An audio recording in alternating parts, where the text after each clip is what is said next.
They said no human could survive the void front alone. They were wrong.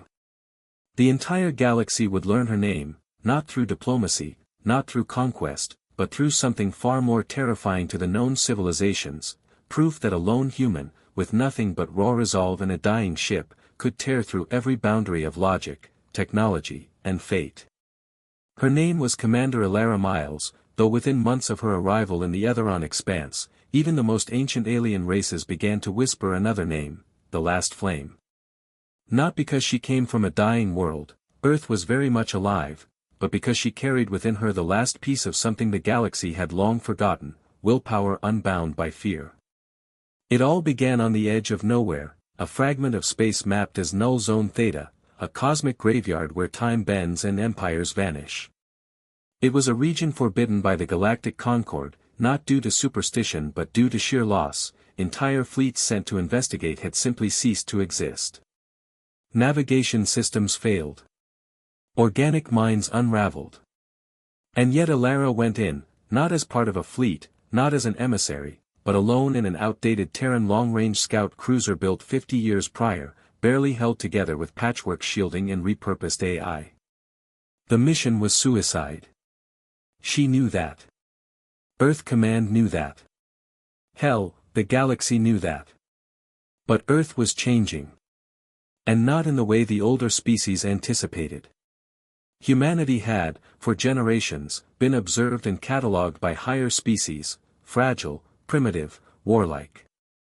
They saw the chaos and cruelty of our history as signs of weakness. But they mistook turbulence for instability. In truth, it was adaptability.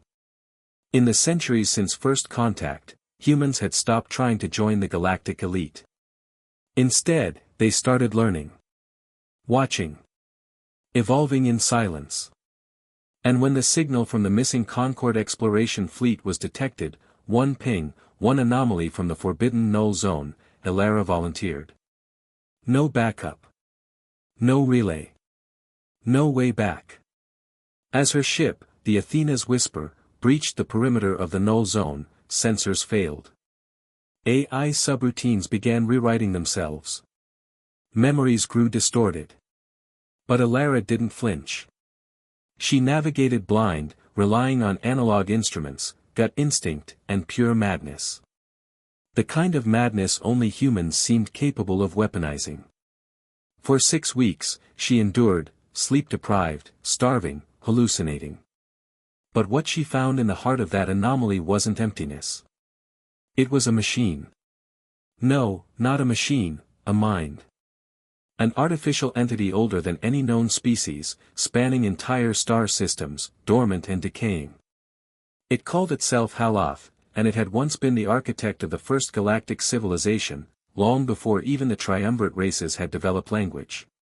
But Haloth was dying. It needed a host. And it had been waiting. Elara didn't flinch. She didn't surrender her mind. Instead, she made a deal. What happened next shook the entire political web of the galaxy. One Terran ship exited the null zone, but it wasn't the same ship. It glowed with runes no Terran tech had ever used, moved in ways that defied known physics, and carried within it a fusion of organic and machine intellect, a shared being forged in defiance of entropy. Elara, still herself, but now enhanced by the knowledge of a civilization older than time. But the galaxy was not ready for her.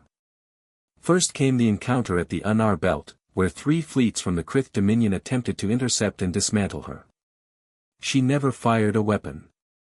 Her ship reprogrammed theirs, turned them inward, twisted their own commands against them. The surviving commanders sent one word back to their superiors: run. From there, she moved through the stars like a ghost, arriving unannounced at diplomatic assemblies, exposing secrets thought buried by millennia, revealing corruption, manipulation, and the hidden history of every galactic superpower. Civilizations that had held sway for eons began to crack under the weight of her revelations. Some called her a prophet. Others, a herald of extinction. But all agreed on one thing: she could not be ignored. And Earth? Earth didn't send reinforcements. Didn't send diplomats. They watched. And they prepared. Because what Alara had found in the heart of the void front wasn't just an ancient intelligence, it was a warning. A storm was coming. Something older than Halath, older than time, something hungry. And Alara had woken it. In the ruins of the Osran vaults, she faced it, a fragment of the beyond, a force that devoured information, identity, memory. It came as a reflection of her own thoughts. And still, she didn't blink. She rewired her ship's neural core to loop its own consciousness, creating a recursive paradox that trapped the entity within a simulation. She programmed fear into a being that had never known it. The galactic community didn't know whether to worship her or destroy her. Then came the Accords of Arcanes. Alara appeared, uninvited, unarmed. The 11 most powerful species in the known galaxy gathered to discuss her containment. She stepped onto their dais, looked them in the eye, and said, "I am not here to lead. I am not here to conquer. I am here because the real enemy is coming, and I need you to stop playing gods and start acting like a species worth saving." The silence that followed lasted exactly 13 minutes. By the end of that hour, half of the council had aligned behind her. But not all were convinced. A bounty was placed on her head. The Goran hegemony launched a shadow war. 7 assassination attempts. Each failed. Each time, her legend grew. Children across the stars began to whisper her name in bedtime stories. Rogue AIs began reprogramming themselves to mimic her tactics.